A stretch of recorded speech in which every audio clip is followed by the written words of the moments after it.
Now that you've accessed the home page and seen what it looks like, let's go and look at the resident assessment system. So over on the left-hand menu, click on Resident Assessment.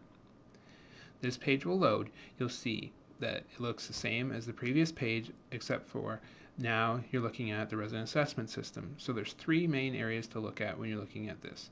Number one is the residence, number two is the assessment, and number three is the details section below.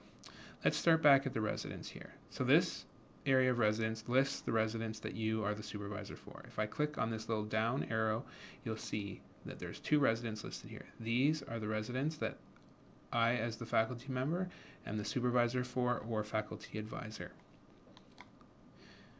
So see that I have FAMED Resident 1 listed here. The details below that I referenced earlier relate to this resident, and you can see that there's three charts relating to competencies, skills, and types. These are identified when completing a field note. You'll also see above that is the number of assessments. It gives you a quick summary that there's been 17 field notes or assessments completed for this resident. You can filter by those pending the faculty review and those pending the resident review. Now I'll show you. If you click the resident review, it'll default you to the field notes tab, and you'll see that it brings the resident review ones to the top. These are the ones that are pending the resident having looked at them and then submitted that they have reviewed them.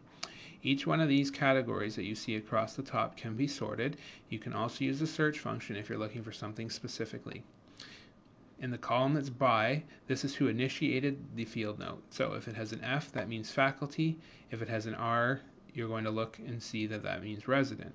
It also has beside that the date that it was completed on. So let's scroll back up to the top. I will turn the filter off. And now you've seen the progress summary, the field notes, how to access the assessments and use the filters, and also how to flip between residents when you have more than one.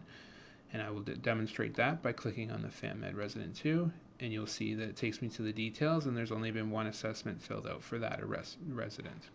And if I go back to the summary, you can see here that there's competencies that were checked off on the field note, as well as clinical reasoning, patient-centered approach under the skills, and then direct observation.